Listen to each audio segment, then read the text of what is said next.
Hello, my name is Stallone-Obaraemi Samuel, and you're welcome to this episode of Positive Alteration.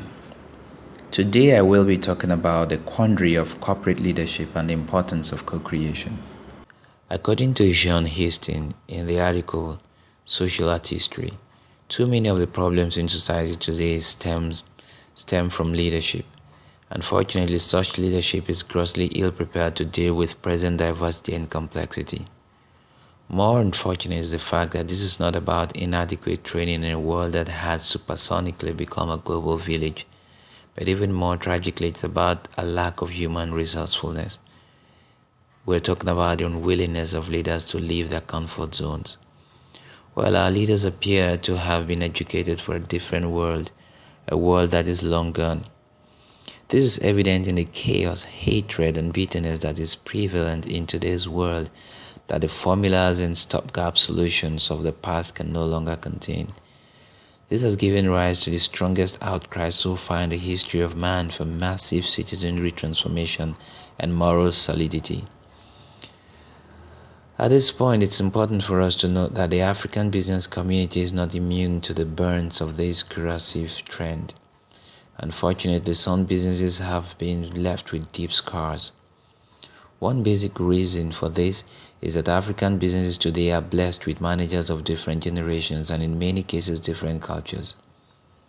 Now, although their strength lies in their unity and intensive collaboration in the face of diversity, they fail to see this, and these managers and leaders often avoid to work co-creatively with their co-leaders. In a firm, at one point or the other, one person is either the internal service provider or the client. The situation may present themselves in very subtle forms. We just need to unbox our minds to see such situations. They happen every day. Now, because humans are naturally creative, they want to shape their own experiences. I like to point out that if I have to spend 10 seconds talking or dealing with you, I obviously want to influence how I feel at the end of the day. Little wonder why we have so much friction in the world. The philosophy of co-creativity is to give everyone a chance to shape their experiences. Logically, the older generation managers might be slower and may take a little more time to think over decisions. However, the younger generation managers may be a little more brisk and maybe daring. Some people may be corporal political, I like to use that expression if it exists, blunt, while others may be more discerning. Well, be that as it may, all cases actually complement one another, and managers and leaders must acknowledge that. It's very important that we live in it's very important for us to know that we live in a very complex world. And co-creation is a generative process not only among consumers and suppliers, but between all stakeholders, key partners, brokers, competition, and employees.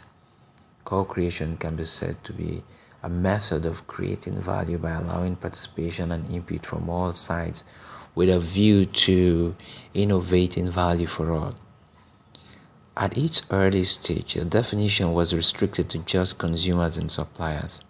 Today, it has gone broader into including all stakeholders. Today, co-creation is considered to be the key in the future, whether it be for innovation, marketing, or distribution purposes. I also like to add that it's also the key to high employee performance, strong corporate leadership, and probably a saner world. Organizations must continue to work towards balancing the drive for revenue with the education of their managers and their leaders to be more socially responsible and be more accommodating. Usually, when the stories across different generations and cultures are allowed to be told and adequately listened to, the resultant story is bigger, better, and bolder. Everyone becomes a part of the latter story. Organizations must establish a culture that encourages leaders and managers to deliberately seek innovative situations or solutions rather to troubling conditions.